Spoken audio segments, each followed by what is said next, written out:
C'est dans ce trou béant creusé à l'intérieur de sa chambre que Anderson Imele a terrorisé la victime pendant 3 jours. Les faits se déroulent en début de semaine dernière. Le jeune homme de 23 ans, inscrit dans une université privée située au quartier Mendong, dans le 6e arrondissement de la capitale, va enlever sa camarade de classe, la nommée Margot Kouete Zidane, et exiger de sa famille le paiement d'une rançon de 3 millions de francs CFA. Sauf qu'il ne va pas se contenter d'enlever la jeune fille que voici. Il va la ligoter, la bâillonner, la frapper durement avant de la jeter dans cette tombe d'un autre genre, non sans lui avoir administré des substances inconnues. Un calvaire digne d'un film d'horreur qui va durer 3 jours avant que le commissariat de sécurité publique du 9e arrondissement, situé au quartier Mendong, ne se mette sur la piste du tortionnaire. Au bout d'une investigation minutieuse et après avoir tracé son téléphone, Anderson Imele est pris en flagrant délit dans la chambre où il tournait son film d'horreur. Le lieu précis de la découverte ne nous a pas été donné par les enquêteurs, mais certaines indiscrétions parlent de Simbok, un quartier voisin à Mendong.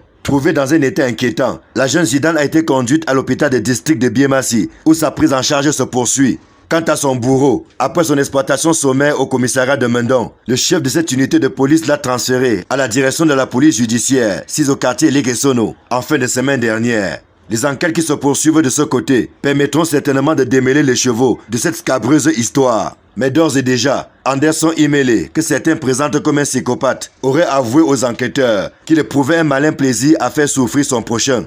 Dans ses investigations, la police cherche également à savoir s'il en était à sa première victime.